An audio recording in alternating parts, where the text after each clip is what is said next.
जय बजरंगबली। कुंभ राशि वाले बंधुओं, स्वागत है आप सभी का आपके अपने चैनल हनुमान ज्योतिष में।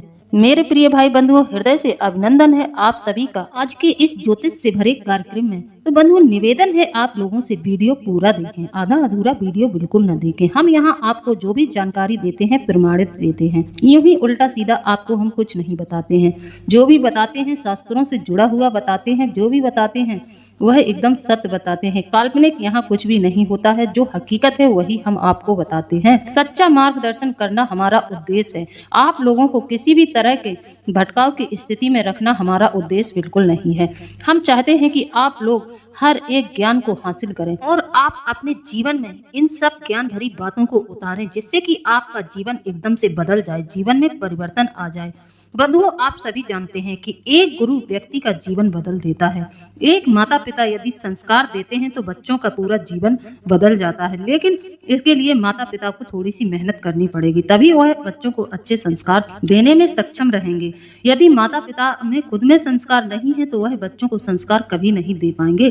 तो सबसे पहले यदि आप माता पिता बन गए हैं तो आप स्वयं ही हर एक क्षेत्र का ज्ञान हासिल करें और अपने बच्चों को भी उस ज्ञान में डुबो दें, अच्छी सीख दें, अच्छे रास्ते पर चलने का आप भी प्रयास करें और अपने बच्चों को भी सही रास्ते पर ही चलाएं, जिससे कि उनका जीवन भी अच्छा बने। एक माता पिता यदि ठीक से अपना फर्ज निभाते हैं तो उनके बच्चे सही रास्ते पर चलते हैं, उनका भी जीवन अच्छा गुजरता है, साथ ही उनके बच्चों का भी जीवन अच्छा कट जाता है। तो माता पिता की पूरी जिम्मेदारी है कि अपने बच्चों को सही मार्गदर्शन दें और स्वयं को भी सही राह पर ही रखें, ताकि आपकी आने वाली पीढ़ी आपको देखकर गौरवान्वित हो और आपके बच्चे कहें कि मेरे पिता ने हमेशा ऐसे जीवन जिया है तो इसी अनुसार हम भी अपना जीवन जिएंगे। ना कि आप स्वयं उल्टे सीधे कर्म कर रहे हैं तो फिर आपके बच्चे क्या सीखेंगे। तो माता पिता की पूरी जिम्मेदारी होती है, उनका फर्ज होता है कि वह अपने बच्चों को सही राह पर ही चलना सिखाएं, उन्हें हमेशा सही का मार्ग ही दिखाएं, उन्हें कभी भी भटकाने का प्रयास न करें। जो सत्य है उन्हें प्रत्यक्ष रूप से सत्य का ही सामना करवाएं। तो बंधुओं, चलते हैं अब वीडियो को शुरू करते हैं।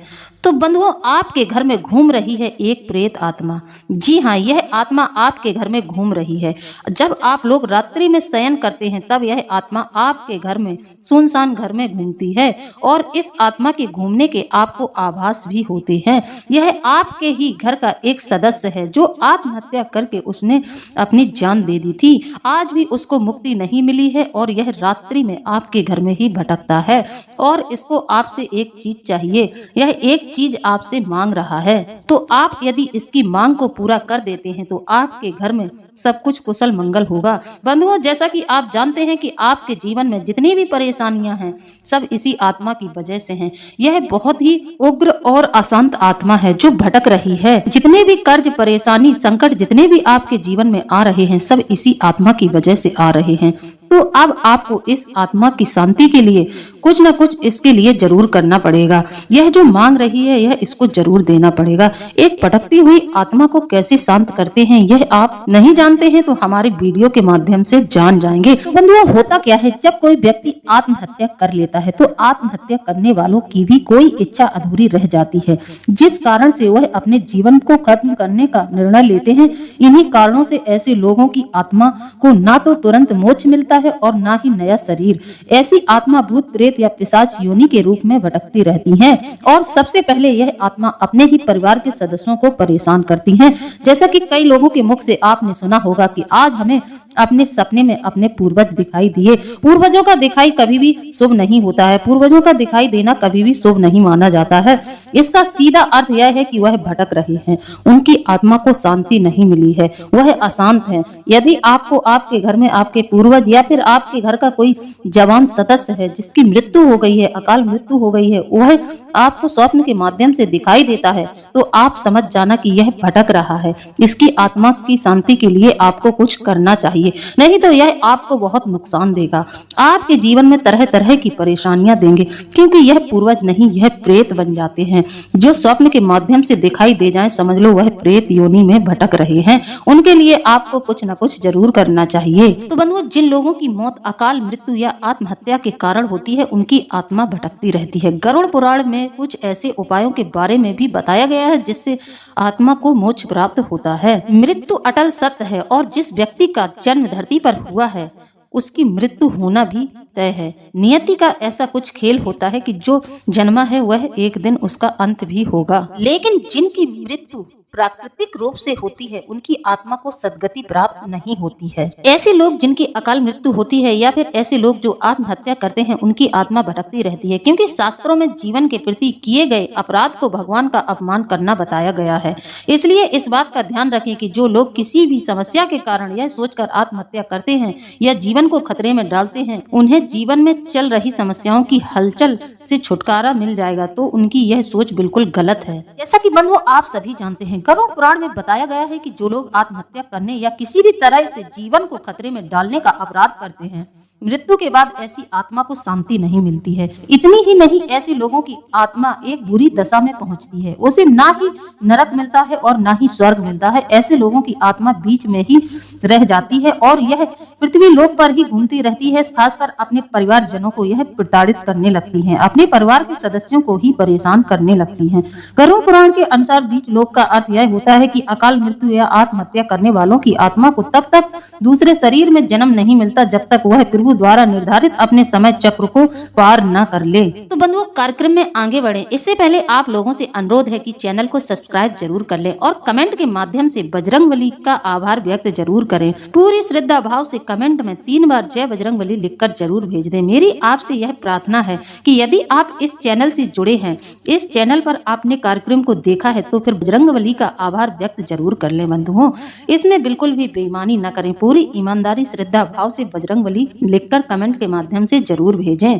बंधुओं बजरंगबली की कृपा आप पर बनी रहेगी, बजरंगबली का आशीर्वाद आपको जरूर प्राप्त होगा। यकीन मानिए यदि आप इस चैनल से जुड़े हैं और कमेंट के माध्यम से बजरंगबली का आभार व्यक्त कर देते हैं तो बजरंगबली की कृपा आपके जीवन में जरूर सम्मिलित हो जाएगी और आपको कोई न कोई चमत्कार अपने जीवन में जरूर दिखाई देगा। आपकी समस्याओं का हरण हो जाएगा। आपके जीवन में जो भी बाधाएं चल रही हैं उन सबको बजरंगबली हर लेंगे, आपके संकटों को दूर करेंगे। तो बंधुओं मेरा निवेदन है कि कमेंट के माध्यम से जय बजरंगबली लिखकर जरूर भेजें। तो चलिए बंधुओं कार्यक्रम में आगे बढ़ते हैं। तो बंधुओं यह आपके घर का ही सदस्य है जिसने अकाल मृत्यु की थी। आज के समय में यह आपके ही घर में भटक रहा है। इसके आपको कई संकेत दिखाई देते होंगे। जैसा कि बंधुओं आप रात्रि में सोए, आपको अचानक से अपने घर का किसी हिस्सा अस्त व्यस्त दिखाई देता होगा। आप सब कुछ सही करके अपने घर में रात्रि में सो जाते हैं, लेकिन अचानक से आपको सामान की इधर उधरी दिखाई देती होगी। आपको लगता है कि मैंने तो यह सब ठीक करके रखा था, फिर यह क्यों इधर उधर हो गया, इधर उधर किसने कर दिया। तो यह उसी प्रेत आत्मा का कार्य है जो आपके घर में भटक रही है, उसी आत्मा का काम है जो कि आपके घर में भटक रही है। आप इसके लिए कुछ न कुछ जरूर करें, नहीं तो यह आपके पूरे जीवन को तबाह कर देगी। गरुड़ पुराण में यह भी कहा गया है कि जिनकी अकाल मृत्यु होती है उनकी कई इच्छाएं अधूरी रह जाती हैं। वही आत्मा अधूरी इच्छाओं को लेकर अपने ही परिवार वालों को परेशान करती है, अपने ही घर में भटकती रहती है। जब कोई व्यक्ति आत्महत्या करता है तो उसकी कोई न कोई मजबूरी जरूर रहती है, कोई न कोई कष्ट उसके जीवन में जरूर रहता है, तभी तो वह अपने जीवन को समाप्त करने का निर्णय लेता है। इन्हीं कारणों से ऐसे लोगों की आत्मा को न तो तुरंत मोक्ष मिलता है और न ही नया शरीर मिलता है। ऐसी आत्मा भूत प्रेत या पिशाच योनि के रूप में भटकती रहती हैं और अपने परिवार के सदस्यों को प्रताड़ित करती रहती हैं। जैसे कि बंधुओं आप लोगों का कोई कार्य होने वाला है, बिल्कुल पूरी तरह से वह कार्य होने वाला है। आपको पूर्ण विश्वास है कि मेरा यह कार्य बन चुका है, यह कार्य हमें सफलता जरूर दिलाएगा, लेकिन अंत में आकर आपका वह कार्य निष्फल हो जाता है। तो इन्हीं बुरी आत्माओं का ही काम होता है जो आपके कार्यों को कभी भी पूरा नहीं होने देती हैं, क्योंकि यह भटक रहे हैं, यह तड़प रहे हैं, तो यह आपको भी उतना ही कष्ट देंगे क्योंकि इनकी आत्मा को शांति नहीं मिली है। गरुड़ पुराण के अनुसार किसी जवान व्यक्ति की यदि मृत्यु होती है या जो लोग आत्महत्या करके अपनी जान गंवा देते हैं उन लोगों के लिए कम से कम 3 साल तक गीता पाठ और पिंडदान करना चाहिए। अगर मृतक की कोई इच्छा अधूरी रह गई हो, यदि परिवार के सदस्यों को उनकी इच्छा के बारे में पता है तो उसकी वह इच्छा जरूर पूरी कर देना चाहिए। इच्छा जरूर पूरी करनी चाहिए, नहीं तो यह आपके लिए ही परेशानी का कारण बन जाती है। इससे आत्मा को संतुष्टि मिल जाती है और वह नए शरीर को धारण करने में सक्षम हो जाती है। जैसा कि बंधुओं आप सभी जानते हैं कि गरुड़ पुराण में बताया जाता है कि मृत आत्मा मृत्यु के बाद भी 13 दिनों तक अपने परिजनों के बीच भटकती रहती है। मृत आत्मा को पृथ्वी लोक से यमलोक तक जाने में कम से कम 1 साल का समय लगता है। गरुड़ पुराण कहता है कि 13 दिनों तक किया गया पिंडदान मृत आत्मा के लिए भोजन का काम करता है। इसलिए हिंदू धर्म में किसी की मृत्यु हो जाने के बाद 13वीं मनाई जाती है। बंधुओं, यह आत्मा आपके घर में भटक रही है। अब आप इसकी पहचान कैसे करेंगे कि आपके घर में कोई आत्मा भटक रही है? असल में बंधुओं, जो व्यक्ति आत्महत्या कर लेता है वह अधूरेपन की भावना के साथ दर दर भटकता है, क्योंकि आत्महत्या से उसका जीवन चक्र अधूरा रह जाता है। व्यक्ति की आत्मा को जब नया शरीर मिलता है तब फिर से उन कर्मों को भोगना पड़ता है जिससे भागकर उसने आत्महत्या की थी। यानी कर्मों से भागकर कहीं नहीं जाना चाहिए, अपने कर्मों को करना चाहिए। जो भी कर्म फल है उसको तो भोगना ही पड़ता है। आत्मघात से कर्मों से मुक्ति नहीं मिलती है बल्कि और भी कष्ट भोगना पड़ता है। तो बंधुओं, यह आत्मा आपके घर में भटक रही है। यह चाहती है कि आप उसकी आत्मा को शांति दिलाएं। आप उसकी आत्मा की शांति के लिए कुछ न कुछ जरूर करें। तो बंधुओं, अब आप इस आत्मा की शांति के लिए कुछ न कुछ जरूर करें, नहीं तो यह आपके पूरे जीवन को बर्बाद कर देगी। आप ही इसे मुक्ति दिला सकते हैं, क्योंकि यह आत्मा भटक रही है और यह बहुत कष्ट में है। तो अब आप इस आत्मा को कैसे शांति दिला सकते हैं? तो अब आप इस आत्मा को शांति दिलाने के लिए ईश्वर से प्रार्थना कर सकते हैं। साथ ही इस आत्मा की शांति के लिए पिंडदान वगैरह कर सकते हैं, ब्राह्मण भोज कर सकते हैं। तो आप इस ईश्वर से प्रार्थना करें कि हे प्रभु, दिवंगत आत्मा को अपने चरणों में स्थान दें। हे प्रभु, उसे अनंत विश्राम प्रदान करें और उस पर सदा प्रकाश चमकता रहे। हे प्रभु, मृत विश्वसीय को अनंत शांति प्रदान करें। ईश्वर से प्रार्थना है कि दिवंगत आत्मा को अपने चरणों में स्थान दें। इस तरह से आप भगवान से प्रार्थना करेंगे तो भी इस आत्मा को मोक्ष मिल जाएगा, इसकी आत्मा को शांति मिल जाएगी। हिंदू धर्म में शोक व्यक्त करते समय 3 बार ओम शांति का जाप किया जाता है। यह मंत्र शरीर, मन और आत्मा में शांति लाने के लिए किया जाता है। जैसे कि मृत आत्मा की कोई इच्छा अधूरी रह गई है। ऐसा कोई भी परिवार नहीं है जिसे कि अपने घर का, उनके घर का जो सदस्य चला गया है उसकी अधूरी इच्छा के बारे में पता नहीं हो, लेकिन लोग इन सब बातों पर ध्यान नहीं देते हैं। इन सब बातों पर ध्यान नहीं देते हैं और उस व्यक्ति की अधूरी इच्छाओं को पूरा नहीं करते हैं। तो मृतक की कोई अधूरी इच्छा रह गई हो तो उसे जरूर पूरी करें। मृतक के लिए तर्पण दान, पुण्य, गीता पाठ और पिंडदान जरूर करवाएं। तो बंधुओं, यह आत्मा आपके ही किसी परिवार के सदस्य के ऊपर हावी रहती है और यह आपके ही परिवार के सदस्य के माध्यम से अपनी इच्छाओं की पूर्ति कर रही है। इसके संकेत यह है कि आपके परिवार का कोई सदस्य ऐसा होगा जिसको भूख बहुत लगती होगी, उसको खाने की इच्छा बहुत ज्यादा रहती होगी, खाने के प्रति उसकी रुचि कुछ ज्यादा ही होगी और वह कभी भी खाकर भी तृप्त नहीं होता होगा, उसको जल्दी जल्दी भूख लगती है। ऐसे व्यक्ति को प्यास भी अधिक लगती है लेकिन तृप्ति नहीं मिल पाती है। ऐसा व्यक्ति बहुत ही दुखी और चिड़चिड़ा रहने लगता है, वह बिना वजह ही चिड़चिड़ाने लगता है। यह हर समय इस बात की खोज करते रहते हैं कि कोई मुक्ति देने वाला इन्हें मिले। ये कभी घर में तो कभी जंगल में भटकते रहते हैं। अब इसकी एक पहचान और है कि आपके परिवार का सदस्य यदि मंत्र उच्चारण हो रहा हो, पूजा पाठ हो रहा हो, इस समय आपके इस कार्य में सम्मिलित नहीं होता है, उसे इन पूजा पाठ के कार्यों में रुचि नहीं है, वह इन कार्यों से चिढ़ता है, तो समझ जाना कि वह आत्मा उसके ऊपर हावी है। ज्यादा शोर इन आत्माओं को पसंद नहीं होता है और ज्यादा उजाला भी इन्हें पसंद नहीं होता है। मंत्रों के उच्चारण जहाँ होने लगते हैं तो ऐसा व्यक्ति वहाँ से भाग जाता है, इसलिए इन्हें कृष्ण पक्ष ज्यादा पसंद है। जी हाँ, कई लोगों को कृष्ण पक्ष बहुत ज्यादा पसंद होता है और 13-14 तथा आत्मा बस को यह मजबूत स्थिति में रहकर सक्रिय रहते हैं। भूत प्रेत प्रायः उन स्थानों में दृष्टिगत होते हैं जिन स्थानों में मृतक का अपने जीवन काल में संबंध रहा है, या तो एकांत में स्थित हैं। बहुत दिनों से खाली पड़े घर या बंगले में भी भूतों का वास हो जाता है। ऐसी आत्माएं अदृश्य होती हैं। भूत प्रेत के शरीर धुंधलके तथा वायु से बने होते हैं, अर्थात वे शरीर विहीन होते हैं। इसे सूक्ष्म शरीर कहते हैं। आयुर्वेद के अनुसार यह 17 तत्वों से बना होता है। कुछ भूत अपने इस शरीर की ताकत को समझकर उसका इस्तेमाल करना जानते हैं तो कुछ नहीं। कुछ भूतों में स्पर्श करने की ताकत होती है तो कुछ में नहीं। तो भूत स्पर्श करने की ताकत रखता है, वह बड़े बड़े पेड़ों को भी उखाड़कर फेंक देता है। इन भटकती हुई आत्माओं में इतनी शक्ति होती है, इतने यह बलशाली होती हैं कि यह किसी भी व्यक्ति का दिमाग पलटकर उससे अच्छा या बुरा कार्य करा सकते हैं। यह भी कि यह किसी भी व्यक्ति के शरीर का इस्तेमाल भी कर सकते हैं। इन्हें दूसरे के शरीर में रहना भी आता है। आपको कभी भी आभास नहीं होगा कि इस इंसान के शरीर के ऊपर कोई आत्मा रह रही है। कई भूत प्रेत ऐसे होते हैं जो कभी भी शोर नहीं करते हैं, कभी भी बकुरते नहीं हैं, कभी भी वह प्रत्यक्ष नहीं होते हैं और पूरे जीवन पर्यंत व्यक्ति के ऊपर बने रहते हैं। कई लोगों को आपने देखा होगा, लोग उनको कहते हैं कि यह पागल है, इसके दिमाग में कुछ कमी है। जी नहीं, वह इन्हीं प्रेत आत्माओं का सताया हुआ है। वह प्रेत आत्मा उसके ऊपर हमेशा हावी रहती है। अब वह इस दुनिया में नहीं रह रहा है, वह प्रेत आत्मा के संरक्षण में रह रहा है। प्रेत आत्मा उसके ऊपर हावी रहती है।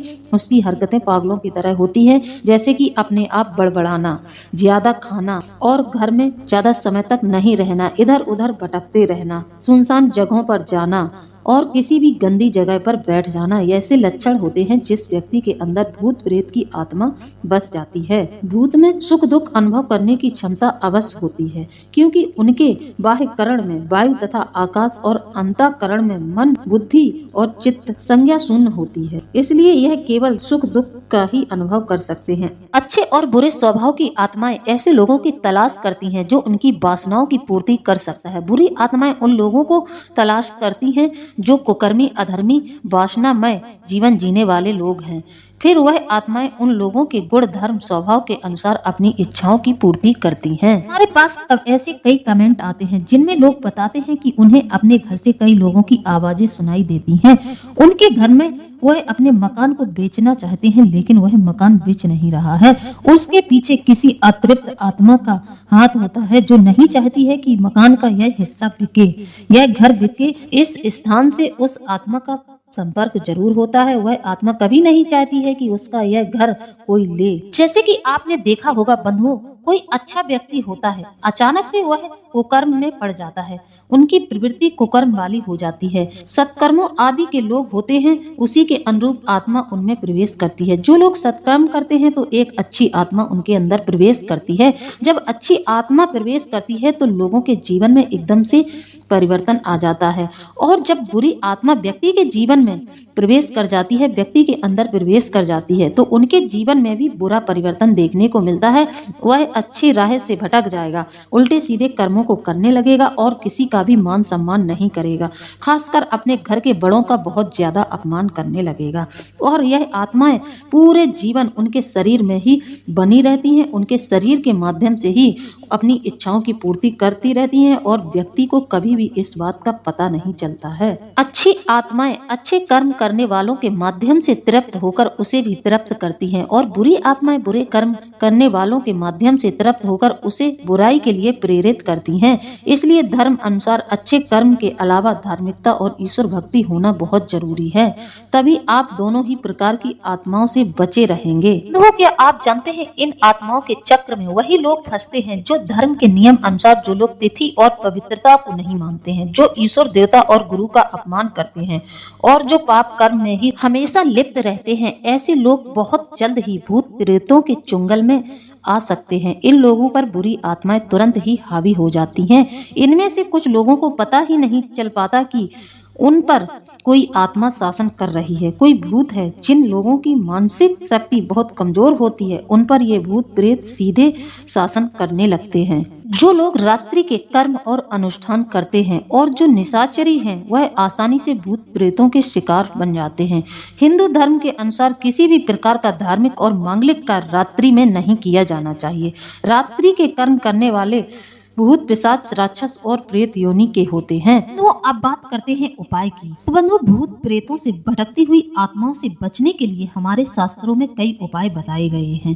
पहला धार्मिक उपाय यह है कि आप अपने गले में ओम या रुद्राक्ष का लॉकेट सदा ही पहने रहें। हनुमान जी का स्मरण करें। चतुर्थी, 13, 14 और अमावस्या को पवित्रता का पालन करें। शराब ना पिएं, संभोग ना करें और ना ही मांस का सेवन करें। सिर पर चंदन का तिलक जरूर लगाएं। हाथ में मौली नाड़ा अवश्य बांध कर रखें। एक बात बंधुओं, नियमित रूप से आप अपने घर में कपूर और लौंग का धुआं रात में जरूर करें। पूरे घर में कपूर और लौंग की धुनी जरूर दें। इससे आकस्मिक दैहिक, दैविक एवं भौतिक संकटों से मुक्ति मिलती है। जैसे कि जो लोगों को बुरी आत्माएं पीड़ित कर रही हैं, उनके घर में किसी की अकाल मृत्यु हुई है, उन्हें इस बात पर सावधान हो जाना चाहिए, इस बात को हल्के में नहीं लेना चाहिए। प्रेत बाधा दूर करने के लिए पुष्य नक्षत्र में धतूरे का पौधा जड़ सहित उखाड़कर उसे ऐसा धरती में दबाएं कि जड़ वाला भाग ऊपर रहे और पूरा पौधा धरती में समा जाए। इस उपाय से घर में प्रेत बाधा नहीं रहती है। प्रेत बाधा निवारक हनुमान मंत्र जो हम आपको बता रहे हैं, ध्यान से सुने। तो बंधुओं, यह उपाय जो हम आपको बता रहे हैं, जो प्रेत बाधा निवारक हनुमान मंत्र हम आपको बता रहे हैं, इस मंत्र के जाप से आपके जीवन में निश्चित तौर पर इन सभी समस्याओं का समाधान जरूर हो जाएगा। तो आप यदि इस मंत्र को नियम पूर्वक प्रतिदिन 5 बार जाप करते हैं तो आपके जीवन से भूत प्रेत बाधा समाप्त हो जाएगी। आपको कहीं किसी तांत्रिक के पास जाने की जरूरत नहीं पड़ेगी। आपको यह नियम पूर्वक लगातार 5 दिन तक करना है और यह मंत्र आपको ज्यादा नहीं 5 बार ही बोलना है। बंधु, यह मंत्र बहुत ही शक्तिशाली है। कई लोगों के जीवन में नियम पूर्वक इस मंत्र को करने से परिवर्तन आ गया है। पहले उनके जीवन में बहुत समस्याएं रहती थी, प्रेत आत्माओं से उन्हें बहुत ज्यादा परेशानियों का सामना करना पड़ रहा था, तो कई लोगों के जीवन की समस्या समाप्त हो गई। अब यदि आपके जीवन में भी कुछ ऐसा चल रहा है तो आप भी इस मंत्र का प्रतिदिन 5 बार जाप करके कम से कम आपको यह 5 दिन नियमित रूप से करना है। हनुमान जी को आसन देकर हनुमान जी की मूर्ति को स्थापित करें, गुड़ चने का भोग रखें और शुद्ध देसी घी का दीपक जलाएं और खुद भी एक आसन पर बैठ जाएं और इस मंत्र का जाप करना प्रारंभ कर दें। ज्यादा नहीं, आप इसको 5 बार ही प्रतिदिन नियम से करें, 5 दिन लगातार करें, आपके जीवन से संकट हट जाएगा। तो बंधुओं, ध्यान से सुने। तो प्रेत बाधा निवारक हनुमान मंत्र यह है कि ओम एम ह्रीम श्रीम हाम ह्रीम हूम हेम ओम नमो भगवते महाबल पराक्रमाय भूत प्रेत पिशाच शाकनी डाकनी यक्षिणी पूतना मारी महामारी यक्ष राक्षस भैरव बेताल ग्रह राक्षसादिकम क्षणेन हन हन भंजय भंजय मारय मारय शिक्षय शिक्षय महामारीश्वर रुद्र अवतार होम फट स्वाहा। इस मंत्र को आप यदि 5 बार प्रतिदिन नियम पूर्वक नियम अनुसार करते हैं तो आपके जीवन से आपको प्रेत बाधा से मुक्ति मिल जाएगी। बंधुओं, कभी कभी होता क्या है कि हमारी जन्म कुंडली से भी प्रेत बाधा योग बन जाता है। यदि हमारी जन्म कुंडली से प्रेत बाधा योग बन जाता है तो उसका भी निवारण इस मंत्र से हो जाता है। जब प्रेत बाधा योग किसी की कुंडली में बन जाता है तो उसमें घर परिवार के सदस्यों को किसी न किसी एक सदस्य को बहुत ज्यादा पीड़ा रहती है, जैसे कि बात का शिकार, उसके शरीर में बात इतना बढ़ा रहेगा कि वह असाध्य हो जाएगा। कफ का शिकार, जिसको सांसों की समस्या हो जाती है, जैसे कि अस्थमा दमा, ऐसे लोगों को समस्याएं होती हैं और जन्म से ही होती है। कोई बच्चा पैदा हुआ है, उसको कहते हैं ना लोग कि निमोनिया हो गया था बचपन में, इसको सर्दी बहुत दापती है। जी नहीं, उसकी कुंडली को दिखाएं, निश्चित तौर पर उसके जीवन में प्रेत बाधा योग बना है, उसकी कुंडली में यह प्रेत बाधा योग जन्म से ही आया है। तो बंधुओं, जानकारी यदि आपको अच्छी लगी है तो आप हमें कमेंट के माध्यम से जरूर बताएं और आपका कोई सवाल हो तो वह भी आप हमसे पूछ सकते हैं।